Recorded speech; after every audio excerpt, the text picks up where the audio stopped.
अस्सलाम वालेकुम दोस्तों, वेलकम टू एसन टीवी। दोस्तों, आज की इस वीडियो में आपको डॉन मोंटेरो शख्स के बारे में बताऊंगा, जो एक अरबपति इंसान था और स्पेन के हर सिटी में इसके बहुत बड़े बड़े रेस्टोरेंट भी थे। दोस्तों, उम्मीद है आज की ये वीडियो आपको बहुत पसंद आएगी, इसलिए वीडियो को लास्ट तक ज़रूर सुनिएगा। और डॉन की सबक आमोज़ कहानी जानने से पहले इस चैनल को सब्सक्राइब ज़रूर कर दें। दोस्तों, आज जिस शख्स डॉन के बारे में बताऊंगा, इस शख्स के स्पेन में काफ़ी बड़े बड़े रेस्टोरेंट थे और स्पेन के हर सिटी में इस शख्स के बहुत बड़े बड़े रेस्टोरेंट थे। इतनी दौलत होने के बावजूद वो मज़ीद दौलत कमाने के लिए हर वक्त काम में मसरूफ़ रहता और हर टाइम कारोबार की फ़िक्र में रहता था। मुसलसल काम में मसरूफ़ रहने की वजह से इसकी तबीयत काफ़ी ख़राब होने लग पड़ी, लेकिन वो फिर भी अपने कारोबार को बढ़ाने के लिए हर टाइम काम में मसरूफ़ रहता था। लेकिन एक दिन अचानक इसकी तबीयत बहुत ज़्यादा ख़राब हो गई। इसको फ़ौरन डॉक्टर के पास लाया गया और डॉक्टर ने इसका चेकअप करने के बाद बताया कि तुम्हें कैंसर हो चुका है, वो भी आखिरी स्टेज का। डॉक्टर ने जब इसे बताया कि वो अब चंद महीनों का मेहमान है, तो तब डॉन को ख्याल आया कि अरबपति होने के बावजूद वो ज़िंदगी के हाथों बेबस हो चुका है। तो उन लोगों का क्या हाल होता होगा जो गुर्बत में ज़िंदगी बसर कर रहे हैं।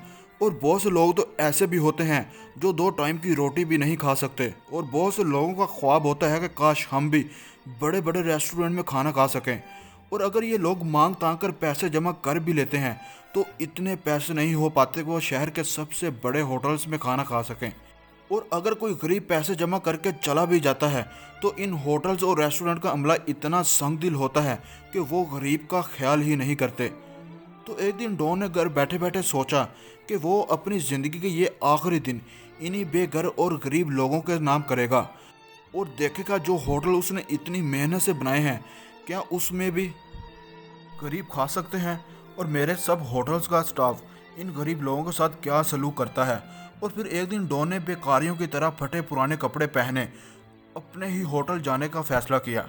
वो ये देखना चाहता था कि मेरे बनाए रेस्टोरेंट का अमला किसी गरीब के साथ क्या सलूक करता है। डॉन सबसे पहले अपने इस होटल में गया, जो शहर का सबसे बड़ा होटल था। और होटल के दरवाजे पे जाते ही गार्ड ने इसे रोक लिया और गार्ड ने इसे कहा कि ये जगह तुम जैसे लोगों के लिए नहीं है, तुम यहाँ से जा सकते हो। गार्ड के बोलने पर डॉन ने एक अजीब सी आवाज़ में कहा कि मैं काफ़ी दिन से भूखा हूँ, कुछ खाने को मिल जाए तो अच्छा है। गार्ड ने इसे पहले तो भगाने की काफ़ी कोशिश की, लेकिन डॉन के ना जाने पर गार्ड ने इस होटल के मैनेजर को बुला लिया। मैनेजर ने आते ही उसे कहा कि तुम यहाँ क्या सोच कर आए हो, यह जगह तुम जैसे लोगों के लिए नहीं है। अगर तुम यहाँ आना ही चाहते हो तो तुम्हें पहले अपनी ये हालत बदलनी पड़ेगी, फिर तुम इस होटल में जा सकते हो। इतने में वहाँ होटल का शेफ भी आ गया। जब उसे इस सारी बात का पता चला तो उसने डॉन से कहा, अगर तुम कुछ खाना ही चाहते हो तो मेरे पास कल का कुछ खाना बचा पड़ा हुआ है, वो तुम होटल की बैक साइड से जाकर ले सकते हो। ये सब सुनते ही डॉन की आंखों में आंसू आ गए। उसने हमेशा अपने स्टाफ को लोगों के साथ अच्छा सलूक करने का बोला था। खैर, वो यहाँ से चला गया। इसके बाद डॉन ने अपने दूसरे रेस्टोरेंट जाने का फैसला किया, जो शहर के एक पार्क में मौजूद था। और जैसे ही डॉन ने वहाँ पहुँचकर रेस्टोरेंट के अंदर जाने की कोशिश की, तो एक वेटर की नज़र इस पर पड़ गई, जो एक लड़की थी। इसने डॉन को बोला, सॉरी, होटल के अंदर भीख मांगने की इजाज़त नहीं है। जिस पर डॉन ने जवाब दिया, वो भीख मांगने नहीं बल्कि खाना खाने आया है। लेकिन इस लड़की ने इसे अंदर जाने की इजाज़त नहीं दी और जाकर होटल के मैनेजर को बताया कि कोई बेकारी होटल में घुस आया है और डिस्टर्बेंस पैदा कर रहा है। जिस पर मैनेजर ने आकर डॉन की काफ़ी बेइज्जती की और होटल से बाहर निकाल दिया। डॉन ने मैनेजर को कहा कि मुझे बस थोड़ा सा खाना दे दो, मैं आपका रोज़ाना का ग्राहक हूँ। बस मेरा कारोबार डूब गया और सारी रकम कर्ज अदा करने में ख़त्म हो गई, इसलिए फ़िलहाल मेरे पास पैसे नहीं हैं। अगर खाना नहीं दे सकते तो मुझे अपने मालिक से मिलवा दो, वो मुझे जानते हैं। जिस पर मैनेजर ने सख्त ज़ुबान में कहा कि दफ़ा हो जाओ, यहाँ का मालिक सिर्फ मैं हूँ। इस पर डॉन को गुस्सा तो बहुत आया, लेकिन उसने फैसला किया कि वो अपने तमाम रेस्टोरेंट का विजिट करेगा, इसके बाद ही कोई फैसला करेगा। इसके बाद डॉन ने रुक किया अपने सबसे पहले रेस्टोरेंट का, जहां उसका एक दोस्त रोजी इसके असिस्टेंट के तौर पर काम करता था। रेस्टोरेंट पहुंचने के बाद डॉन अपने इसी दोस्त रोजी के पास गया और खाने के लिए कुछ खाना मांगा। तो रोजी काफ़ी देर खड़ा होकर इसकी बात सुनता रहा, जिस पर डॉन को शक हुआ कि रोजी ने इसे पहचान लिया है। लेकिन रोजी अचानक गुस्से में आ गया और उसे कहने लगा, ये स्पेन का सबसे आलीशान होटल है, हमने यहाँ कोई लंगर खाना नहीं खोल रखा जहाँ जो मर्जी आए और खाना मांग ले। डॉन रोजी की ये बात सुनकर बहुत गमगीन हो गया और कुछ कहे बगैर वहाँ से चला गया। इसी तरह डॉन ने शहर के अपने सारे होटल विजिट किए, लेकिन हर जगह से वो गमगीन होकर जाता रहा। इसके बाद डॉन ने अपने आखिरी रेस्टोरेंट जाने का फैसला किया, जो शहर से ज़रा दूर था।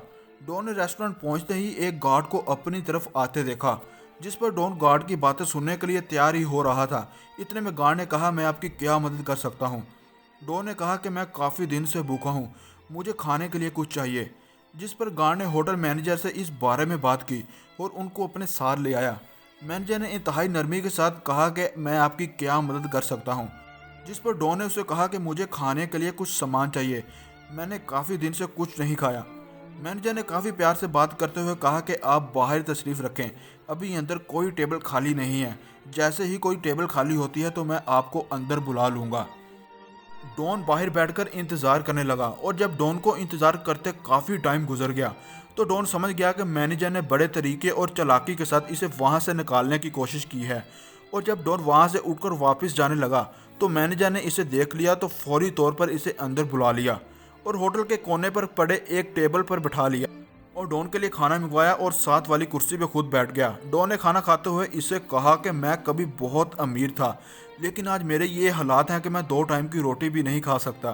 तो इस पर रेस्टोरेंट के मैनेजर ने कहा कि मैं तुम्हारी हालत बहुत अच्छे से समझ सकता हूँ, कभी मैं भी बहुत अमीर था, लेकिन फिर मेरा कारोबार तबाह हो गया और मैं बेघर हो गया।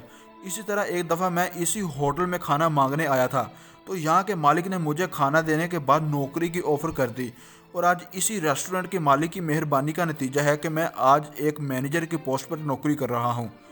और डॉन को ये वाक़या पूरी तरह याद था जो होटल का मैनेजर इसको सुना रहा था। मैनेजर ने डॉन को ना सिर्फ खाना खिलाया बल्कि उसे यहाँ जॉब की भी ऑफ़र दी। डॉन ने इसका बहुत शुक्रिया अदा किया और वहाँ से चला गया। अगले ही दिन डॉन ने अपने तमाम रेस्टोरेंट के मैनेजर को अपने दफ्तर में बुलाकर एक मीटिंग की और दफ्तर में इसी बेकारी के रूम में दाखिल हुआ, जिस पर तमाम मैनेजर देखकर हैरान रह गए और कहने लगे, ये तो वही आदमी है जिसे कल हमने धक्के देकर होटल से बाहर निकाला था। अभी तमाम मैनेजर इसी कश्मकश में थे कि इतने में डॉन ने कहा कि मैटियो, जो कि शहर से बाहर वाले रेस्टोरेंट के मैनेजर हैं, इनके अलावा मैं सबको नौकरी से निकाल रहा हूँ, क्योंकि मुझे ऐसे लोगों की कोई ज़रूरत नहीं है जिनके अंदर इंसानियत का दर्द नहीं है। और इसने ऐलान किया कि मैटियो को अपने तमाम रेस्टोरेंट का मैनेजर बना रहा हूँ। और ऐसे मैटियो अपनी इंसान दोस्ती और रहम दिली की वजह से तमाम रेस्टोरेंट का मैनेजर बन गया और अब वो अपने तबाह हो जाने वाले कारोबार से कई ज़्यादा कमाना शुरू हो गया। दोस्तों, उम्मीद है आपको आज की ये वीडियो बहुत पसंद आई होगी।